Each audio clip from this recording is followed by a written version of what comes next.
Good afternoon. Please open your Bibles and turn to Ecclesiastes chapter 1.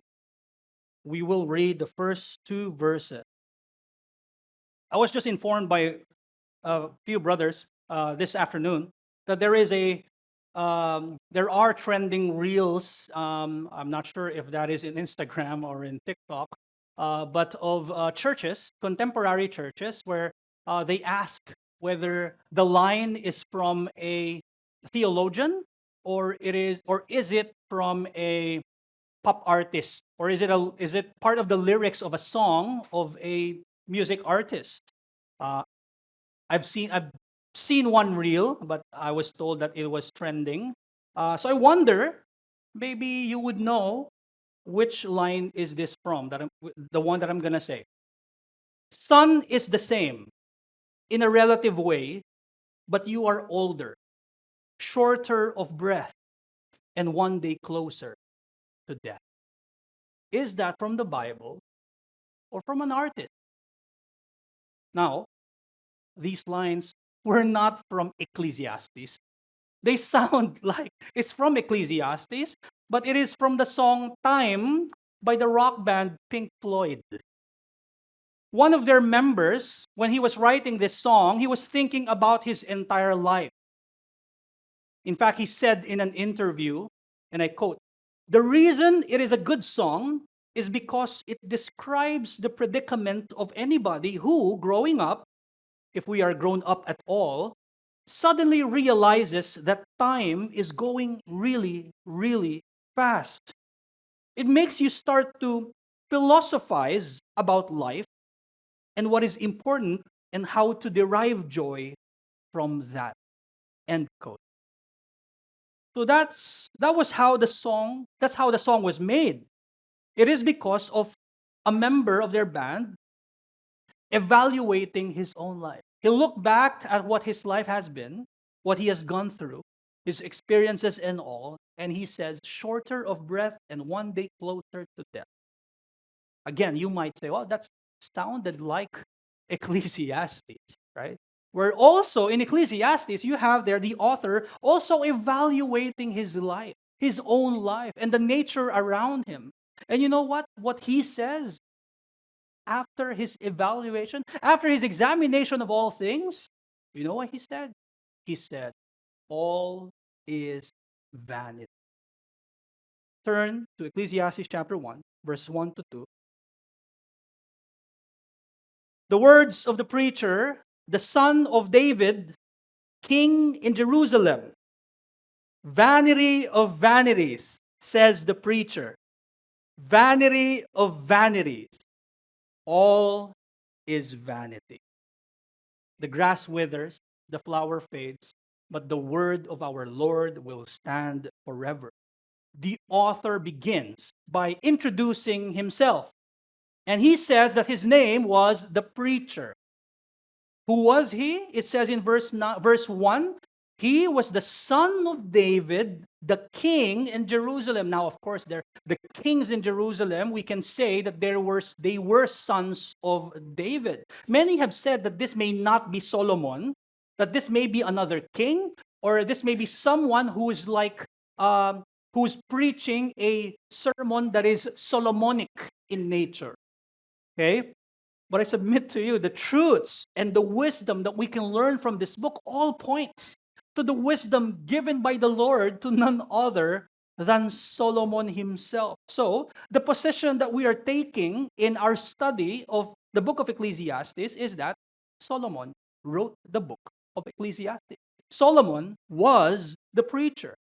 Now, again, some would object. Wait, didn't Solomon turn out to be an unbeliever? If you read 1 Kings chapter 11, it says there, verses 9 to 10, it says, "And the Lord was angry with Solomon because his heart had turned away from the Lord, the God of Israel, who had appeared to him twice and had commanded him concerning this thing, that he should not go after other gods, but he did not keep what the Lord commanded." This is the same passage that many people use to deny the the salvation that Solomon had, but I would say, many commentators, and I would agree with them, that you would see, in fact, the redemption of the Lord in the life of Solomon, that at the tail end of his life, he writes this beautiful book, right?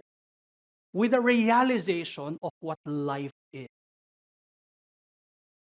It's like Solomon was at the balcony, looking at the horizon, inspired by the Spirit, looking back at his life, looks at God's creation, remembering what happened to him in the past 50 plus years.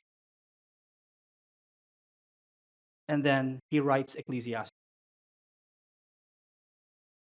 Again, some said that this was a sermon that he did as a king. He assembled the people, and this was his address to them. Some say that that was the case. Now, the question is, why did he call himself the preacher? Well, the Hebrew term, and we don't usually give out Hebrew terms, but specifically for this book, there is a need for us to know these Hebrew terms. The Hebrew term for the word preacher is koheleth, and we're going to use that many times in our sermons. Koheleth means preacher. In other terms, it means teacher, someone teaching. Koheleth, that starts with letter Q and then O, koheleth. Now, koheleth comes from the Hebrew word kahal. I'm not sure if you remember kahal in our study of the doctrine of the church before. Kahal in the Old Testament means assembly. And when it was time for the Septuagint to be written, when the Hebrew Bible was translated into Greek, that is the Septuagint, the word kahal was now translated into ecclesia. And you probably know what ecclesia means, right? Church. And that's where you get Ecclesiastes. It's from Koheleth. And so the title of the book, Ecclesiastes, means the preacher or the teacher or Koheleth in Hebrew. That's what it means. So Ecclesiastes, again, was the term for the preacher in Greek. Ecclesiastes was the term to point to the author, who is Solomon. And so he introduced himself in this writing, and he opens with the theme of the book.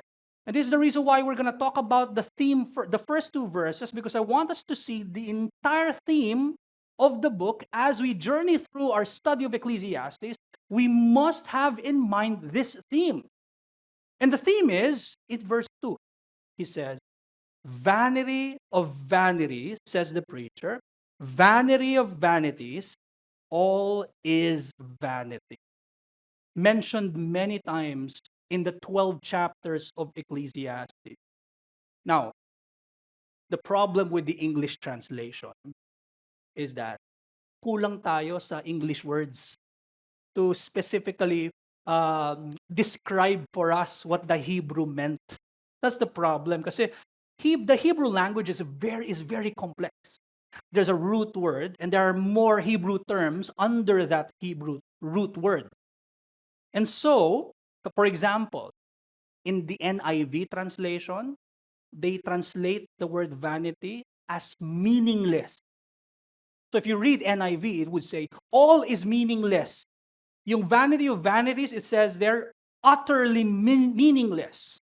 Right? Ganun ang ibig sabihin. Now, I'm not gonna say it's not meaningless. Hindi yun ang ibig sabihin ng vanity dito. But I'm not gonna say also that kasi you may end up translating it in that way, futile, meaningless, useless, vain, once you understand the real meaning of vanity. You may end up thinking that, okay, what he meant was meaningless, useless. But we have to understand the Hebrew meaning first. And yes, you may end up doon sa interpretation na yun. But I want you to understand first what the real meaning of vanity is, as used here by Solomon. Okay? And vanity in Hebrew is hevel. Hevel. sounds like Abel. In fact, comes from Abel. Abel. You know Abel, right? Genesis chapter 4. Lumitaw yung pangalan niya sa verse 2. And then verse 8, boom, nawala na siya. He was like a mist. He was just like a vapor, right? That's Abel. That's Hevel, which means vapor, mist, breath. That's what vanity is. Hevel means breath. And so looking back at our text, Solomon is saying, Koheleth is saying that all is but a breath. Everything is a mere breath. That, brethren, is the theme of the book. All is vanity. Life is vanity. Life is but a breath. All of life is vanity. All of life is a mere breath. Everything in life is vanity. Everything in life is a mere breath. All is... Hindi po ako napagod. Pinakita ko lang yung breath. So this book would help us evaluate our lives, brethren. It will help us be more realistic and to come to grips with the reality that life is but a breath. And at the same time, having in mind the reason why the life is a fleeting life. It is because of the entrance of sin into the world. We must approach the book of Ecclesiastes having in mind sin, having in mind the grace of God, the provision of God for sin. While at the same time, evaluating our life, being more realistic, what's happening. And we only get to be reminded of how fleeting our life is whenever we are reminded of the end, right? That's the only time. And I mentioned this many times before. You don't wake up and the first thought in your mind is death. That doesn't happen unless ang panaginip mo about kamatayan. But here in Ecclesiastes, the entire book gets us to reflect and see the importance of reflecting, of evaluating, and looking at how short your life is. And so, as my message this afternoon, and this is what I want for us to remember as we study the next chapter.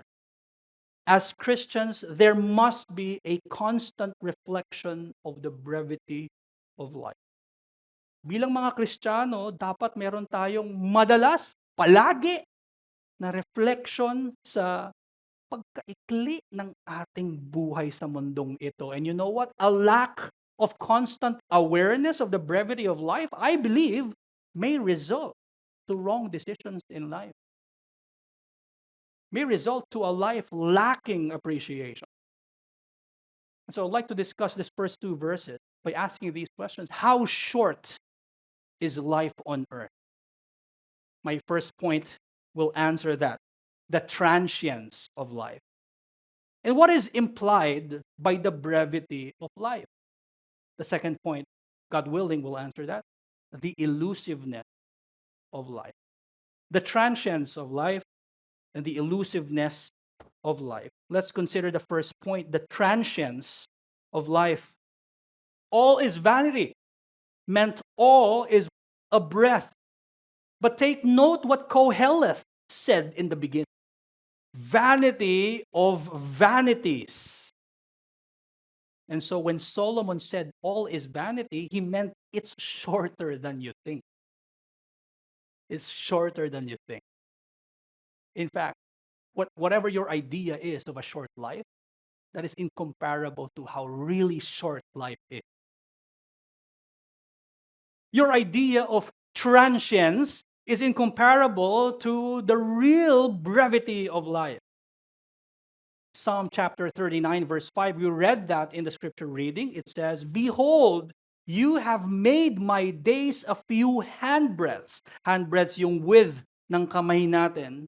and my lifetime is as nothing before you. And now look at the next passage. Look at the next verse. Surely all mankind stands as a mere breath.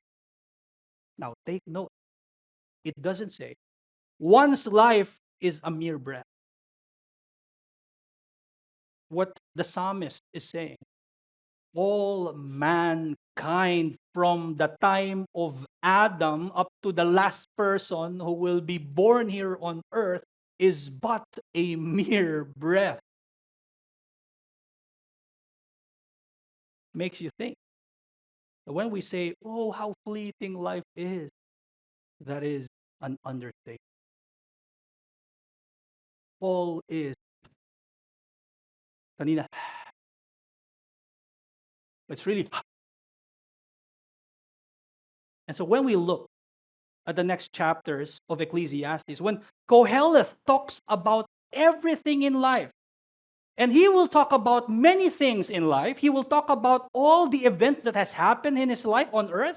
For example, in Ecclesiastes chapter 1, if you have your Bibles, Ecclesiastes chapter 1, verse 14, he says, I have seen everything that is done under the sun. Behold, all is but a mere breath. All is vanity. When he talked about all his work, all his labor, all his toil, imagine his achievements as a king, right? All his efforts here on earth. Ecclesiastes chapter 2, verse 11, he said, Then I considered all that my hands had done, and the toil I had expended in doing it, and behold, all was vanity, a mere mist, vapor, breath.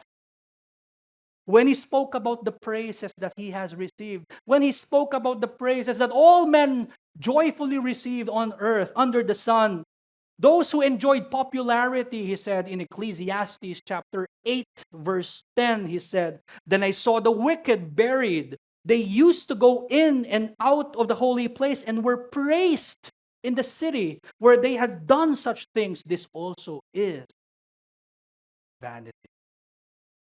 A mere breath. All is vanity. But take note what Psalm chapter 39 verse 5 tells us. The psalmist David understood how life of all mankind is but a mere breath. He understood it because he compared it to something greater. I don't think you can evaluate and how I don't think you can say, oh, our life, all mankind's life is but a mere breath until you see, until you know what's beyond the life under the sun. What life there is under the sun. That's what David is saying. Psalm chapter 39, verse 5. Behold, you have made my days a few handbreadths. And he says, and my lifetime is as nothing before you. David compared his life to God. David compared the life of all mankind to God. And he said, wow, that's a mere breath. He compared the lifetime of a human being to God. That when we look at the eternal, David looked at the eternal, he saw the brevity of brevities, the breadth of breaths, the vanity of vanities. That is his life. That is our lives. And so looking to the timelessness of God, looking to the eternity of God, to the eternal God, would indeed result, bilang mga Kristiyano, would result to understanding the gravity of the real brevity of our life. There must be a comparison for you to really understand how short your life is, our lives are. The eternal God who has no beginning, who has no end, the timeless God created creatures who are time-bound, and God is beyond his creation. When we're reminded of who God is, when we're reminded of God, when we're reminded of who we are, mere creatures who are in need of our Creator. There is that comparison when it comes to, in relation to time. In fact, many of the Psalms make that comparison. David was brought to that realization of how short his life was when he saw how eternal his Creator is. Now, when we're reminded of the holiness of God, right, we're looking at time. How about holiness? Remember how the Bible talks about the holiness of God. It's like, in Ecclesiastes chapter 1, there is that superlative form, vanity of vanities. When it talks about the holiness of God, it doesn't just talk about Him as a mere holy God, rather a holy, holy, holy God. And when you are reminded of such, we are reminded of how wretched we are.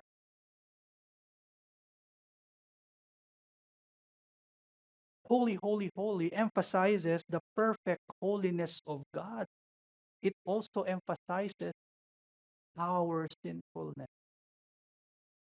That is why one sin is enough. One sin is enough. One thought, one sinful thought. And I'm pretty sure we had one today. One sinful thought would be enough to condemn a person, because that small, probably think of it as a small sin.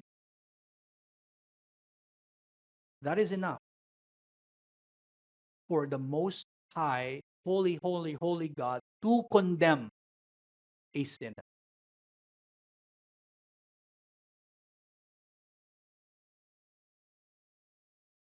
That is why we are in need of redemption, my brethren, my friend. And that is exactly what our holy, holy, holy God has done. That He, a timeless creator, sent the second person of the Trinity, entered time, became human, did not remove at all His deity. He is God-man, and it is Him who has lived a perfect life without sin, without a sinful word, without a sinful thought in His mind. And yet it was Him who died on the cross, receiving God's just wrath against that one sin that we have. But that's not, hindi lang isang sin yung kaya napako si Kristo sa krus eh. Yung mga kasalanan natin before, ngayon, at magiging kasalanan pa. And you know what? God is satisfied in what Christ has done. When we believe, have faith in what Christ has done, it is like us who have obeyed perfectly the will of God. And because Christ lives, the fleeting life we have is but a glimpse of a never-ending, endless, everlasting life with God. Now, if you are not in Christ, whatever common grace you receive now, whatever common mercy you receive now under the sun or here on earth, is the closest picture of common grace and common mercy that you would get. Because there will be no grace, there will be no mercy in eternal damnation. Hence, God was the one who made the way, and He sent the way, and that is Christ. And so repent of your sins and come to faith in Him, my friend. Come to faith in Christ for your salvation. But if you are in Jesus Christ, the graces that you receive, the mercies that you receive, that you're experiencing now are but a glimpse of eternity. See the depths of mercy of God and grace of God toward us sinners. That Christ saved us not just from one sin, but all our sins. And again, the beauty is that because He lives, the fleeting earthly life we have now is given eternal life with Him. But of course, as Christians, it is right to evaluate our lives now. And that is what we're called to do in this book. And when we usually ask this question many times, where has the time gone? Saan na napunta? Parang kahapon lang. Feels like yesterday when our families were celebrating our first year here on earth. First birthday ko, kita ko sa picture, kitang-kita buong pamilya.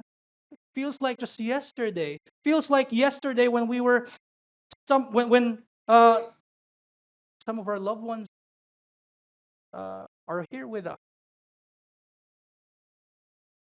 But now they're not. Feels like yesterday when we were kids. But now we're adults. We're married. We now have kids. Pero parang kahapon lang. Saan na napunta? Ano nangyari? Anyari?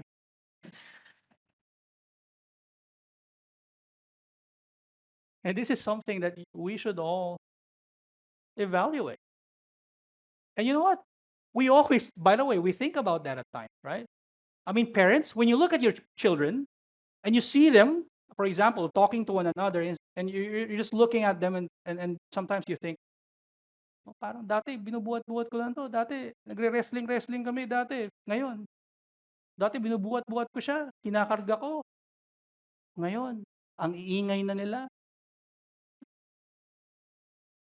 Ano nangyari? Saan napunta ang oras? Grandparents passing away, buried by our parents, now parents buried by today's generation. I mean, if that's the case, life is so quick. And when you say life is fleeting, know that, again, hindi natin talaga naiintindihan how fleeting it is compared to eternity, my brothers and sisters. Life is so quick. And the next thing that awaits us is death.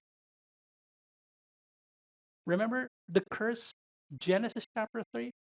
What God has given to Adam, which extends to all mankind. You will toil and toil and toil and toil. And then the fruits of your toil and your labor will be what? Thorns and thistles. And then at the end of your life, you will go back to the dust. That's what life is. And here in Ecclesiastes, it's telling us it is short. And it is shorter than you think. But also, it feels like yesterday when we lived our lives the way we want to. When we loved our sins. When no one was rebuking us. When we were embracing that sinful life, feels like yesterday too. But God has saved us in Christ. God has entered time to convert this fleeting life into soon glorified, still time-bound creature who is fit for eternity. Brethren, the earth has existed for 6,000 and so years. But for God, it is but a mere breath. My first challenge for you guys, let our appreciation of our short life point us to the greatness of our eternal God.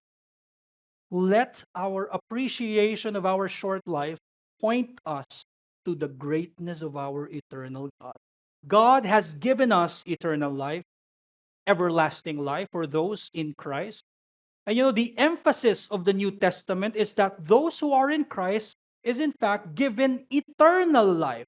In fact, the apostles were speaking to people whom he know. They have an understanding that there is no ceasing of existence. I mean, if you read Thessalonians, he's giving hope to the Thessalonican church, and he's saying, don't worry, we will all rise. There will be no time that we will not exist. We will exist, especially you who are recipients of the grace of God. You will rise and you will be with Him. You will be completely enjoying Christ in eternity.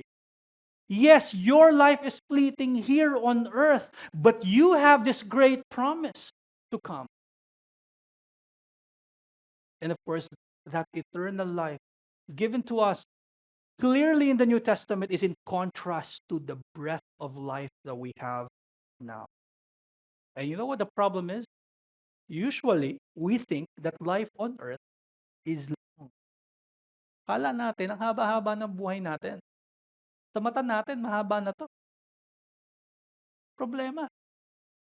And so what we try to do is that we try to put all our efforts, right? We invest on earthly things. I'm not saying they are inherently wrong. Maliban na lang kung sinful yung earthly things na yan. But we put all our effort, right? We put all our time more than the heavenly thing. Yun yung problema. According to the Gospel of Matthew, what we do is that we lay up treasures on earth where moth and rust destroy and where thieves break in and steal. Well, our text confronts us all today. Vanity of vanity. All is vanity. Looking back at your life, looking back at the common graces of our Lord in your life, you are blessed with a family. These are common graces, right? And we must attribute them to the Lord. You are blessed with a family, with relationships. Do we appreciate this life that God has given us? Yes, our lives are short, but God continues to sustain this short life. Do we appreciate God's blessings of preservation and sustenance? And when we appreciate these lesser graces, we get to see all the more. We get to appreciate all the more the greater graces of God. The mercies. Kung gaano kalawak yung kahabagan. Kung gaano kalawak at unending ang biyaya ng Panginoon na hindi kailanman nawawala. Do you appreciate the eternity that is to come? The life without sin, the life without wrath, the life full of complete joy. And also, do you appreciate the now in light of the gospel? The blessing of a greater family, the church, the blessing of God's love seen in everything, the suffering that comes with this life that molds us into conformity to Christ. Do we appreciate these things? Brothers and sisters, let our appreciation of our short life point us to the greatness of our eternal God. We're not so thankful sa buhay natin ngayon. Kulang tayo sa appreciation, I would say. Kulang tayo sa kultura ng gratitude. Ito ay hindi cultivated sa ating mga puso. Kasi kung sa mga maliliit na bagay, malaki din pasasalamat natin sa Panginoon. Paano pa kung sinabihan ka ng Panginoon, hindi ko nakikitang ikaw ay itatapong ko sa impyerno kasi nakikita ko ang katuwiran ng aking anak. At ikaw ay iligtas sa aking mga mata. Paano pa kung yung mabuting balita ay binibigay sa iyo ng Panginoon? Kung dun sa maliliit na bagay pa lamang, sobrang ang pasasalamat mo, what more? The greater graces that Christ has accomplished for you. Let such gratitude cultivate in our heart. Appreciate this short life. And you know what? Appreciation ang kaya mong gawin. The fact that your life is fleeting and the next thing is death, what you can do is to appreciate the life. Ang tanong nga ni Solomon, ano magigain mo? Madadagdagan bang araw mo? Madadagdagan bang buhay mo sa sarili mong gawa? Hindi. Appreciate natin ang kabutihan ng Diyos sa ating buhay ngayon. At kapag nakita natin yon, hayaan natin na mag-grow lalo ang ating appreciation. Lalo na sa kaligtasang binigay ni Kristo. Dahil doon, ang fleeting life mo ay may kasunod na eternity. But you know, there's another implication of having a short life, and that is its elusiveness. Our second point, last point, is the elusiveness of life. Many times in Ecclesiastes, Solomon uses a phrase that includes, along with the words that he says, all is vanity, meron siyang kasunod na phrase doon. For example, Ecclesiastes chapter 1, verse 14, he said, I have seen everything that is done under the sun, and behold, all is vanity and a striving after wind. Ecclesiastes chapter 2, verse 11, then I considered all that my hands had done and the toil I had expended in doing it, and behold, all was vanity. And then he says it again, and a striving after wind. In other translations, he's saying, chasing after the wind. Hinahabol niya ang hangin. A fleeting life is but a breath, and it is very difficult to catch. It is very difficult to hold of it. Once it was there, tomorrow it's gone like a vapor. Yesterday's riches, tomorrow they vanish out of the blue. Yesterday's youth becomes adulthood. Today, tomorrow, old age. Yesterday's life becomes memory today. And you just can't get back all the riches. We can't get back to our prime, to our teenage years, and look very young like before. You can't do it. You can't control it. You can't stop the growth. You can't stop life. It will go on. It will be, yes, like a vapor. It will be gone. But you can't get back to what was before.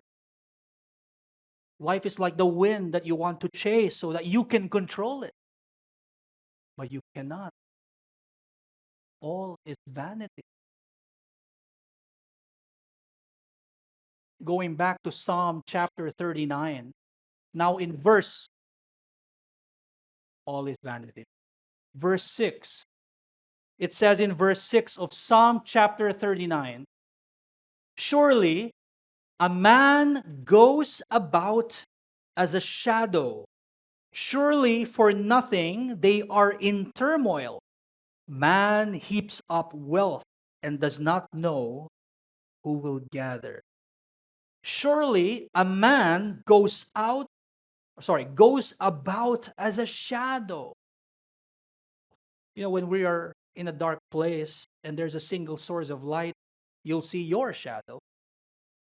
But when the light is turned off, your shadow does not fade slowly. It would immediately disappear. It is but a breath, like a vapor. It's fast. And you know what? You can't get it back until the light again is turned on. What's done is done. What happened has already happened. Ika nga, past is past. We're all moving forward. And death is approaching. No one can chase after the wind. No one can change the past. We are but time-bound creatures. We are creatures of time, borrowed time to be exact. We are only recipients of the gifts of time, the gifts of life. We are never the controller of these things. Only God has sovereign control. Only God can create, can remove the winds. But we are the ones who are in fact blown by the wind. We have a control problem. According to David Gibson, in his book, Living Life Backwards, he said, Ecclesiastes is a meditation on how life seems to elude our grasp in terms of lasting significance. If we try to gain control of the world and our lives by what we can understand and by what we can do, we find that the control we seek eludes us. Sometimes we understand that our lives are short, and sometimes we act as God. We tend to think that we are in control of things. We want to change the past. We want to change things that are out of our control. And so when Koheleth looked at the world and how the world was doing the same thing over and over and over again, in fact, in Ecclesiastes chapter 1, he makes this reflection, and he says in verse 4, Ecclesiastes chapter 1, a generation goes and a generation comes, but the earth remains forever. Can Koheleth stop that? He cannot. He cannot chase. He cannot strive after the wind. In verse 5, it says, the sun rises, the sun goes down and hastens to the place where it rises. Can Koheleth stop that? Can you stop it? No. Verse 6, the wind blows to the south and goes around to the north. Around and around goes the wind, and on its circuits the wind returns. Can you stop it? No. Contrary to popular opinion, kapag sumipol ka, di ba sabi, mahangin. Hindi mo control yun, kapatid. Sorry. Sorry for being the bearer of bad news. You can't control what's happening. You can't. All is vanity.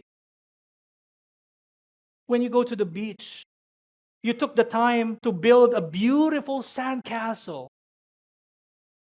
But when the waves come, it'll immediately be destroyed.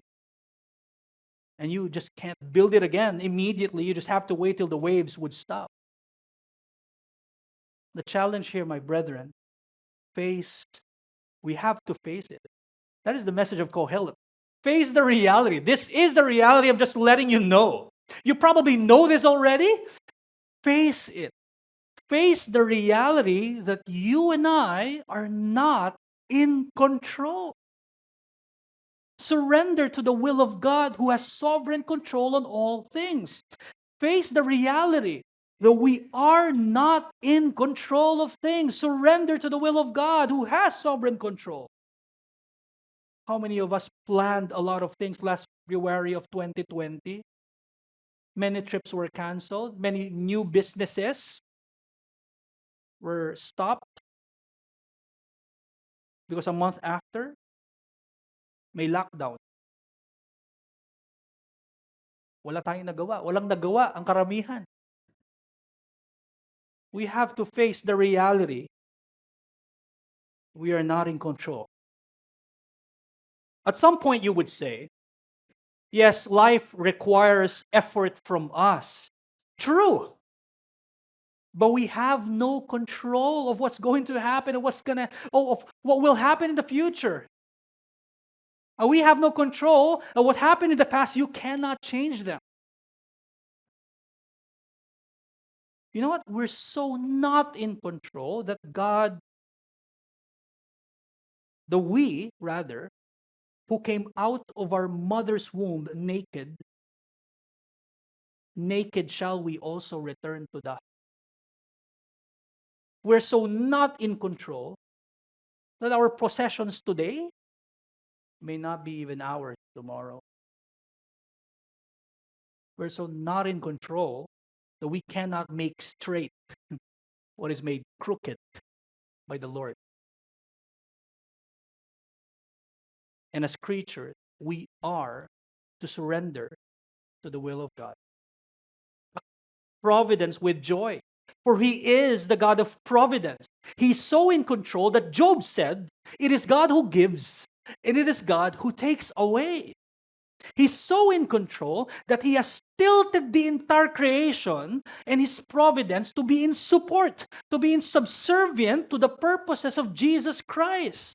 He's so in control that sinners like us, like you and I, do not end up dying in our sin, but we become recipients of Christ's love, grace, and mercy. That is a result of the full control of God. If you are in control, hindi nangyari yun, kapatid. He's so in control that death does not have power over us. There will be no minute where you will not exist. Death has no power over us, that after this fleeting life, we get to enjoy the face of our God endlessly. You know, in 1960s, a writer named Samuel Beckett wrote the shortest play ever, entitled Breath. In that play, the shortest play, in that play, the curtains will slowly be opened, and then there is a faint light. And beyond the curtains, on what's seen are things Beckett considered as miscellaneous rubbish. So puro kalat. Marahil may TV na wasak, may mga damit na kalat-kalat, may mga basag na baso, may mga pictures na basag din, yung frame and all, puro kalat. Things that show our own vocation, things that would show who we are and what we have done in our lives. That's what's on the stage while the curtain was opening.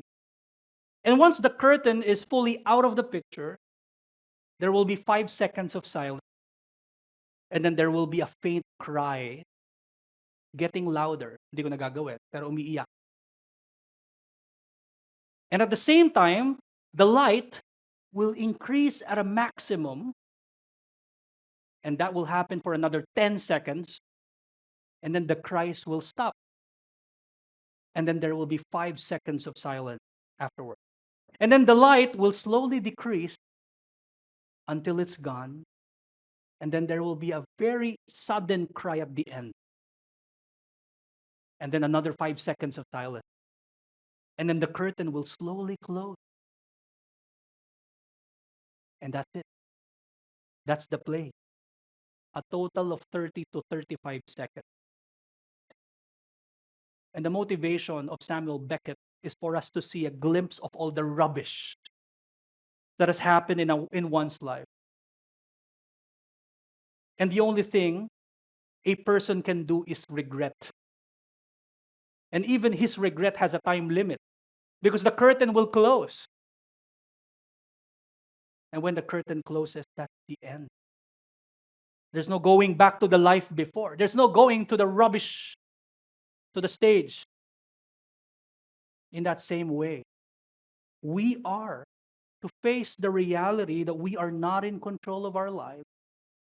Rather, we surrender to the will of God. Our hope is that when the curtain closes, yes, there's a lot of rubbish things in our lives. Even Paul calls his past life as rubbish. We can't change the past. We can't go back to the past. All we can do is move forward. And yes, wait until the curtain closes. And this is your hope, my brother, my sister, is because when the curtain closes, you are greeted by the face of. Do you at times take control of all things? You don't know. You try to take control as a wife, as a husband, as a single person, as a worker, and you don't know you have no control. Do you want to take control of other people's emotions, other people's responses? Do you want to take control of your own vocations, of your future? Nothing wrong planning ahead, but don't let these things push you away from the truth that God alone has control, even your life. It is God who takes away your life. And that His sovereignty, His control is ultimately beautifully seen in His redemption of sin on the cross of Christ. Looking back at what our life has been and is to come, vanity is vanity of vanity. All is vanity. Life is but a mere breath. Now, brethren, I want to end this sermon by going to the end of the book. Solomon began Ecclesiastes with the reality of life's brevity, so that when we get to the end of the book, and he will give you many instances, many situations in the 12 chapters of Ecclesiastes, and now at the end of the book, he repeats the phrase, vanity of vanities, all is vanity. We would understand that the fleeting life we have is in need of God. We see at the end of the book words of surrender, words that show I am not in control as Kohelet. As the king of Israel, I've lived this life with wisdom, great wisdom given by the Lord. But at the end of the day, I was not in control. And he says in Ecclesiastes chapter 12, verse 13, he says, the end of the matter, dun pa lang ang ibig niya sabihin, this is what matters. The end of the matter, all has been heard. Fear God and keep His commandments, for this is the whole duty of man. Our relationship, brethren, with the eternal God is what matters in this fleeting life. That is what matters. Have a constant reflection of life's brevity. Let our appreciation of our short life, point us all the more to the greatness of our eternal God. And don't forget to face the reality that you and I are not in control. Surrender to the will of God, who has sovereign control on all things. May the word of God enrich our knowledge of Him, and may it stir us to live in light of these.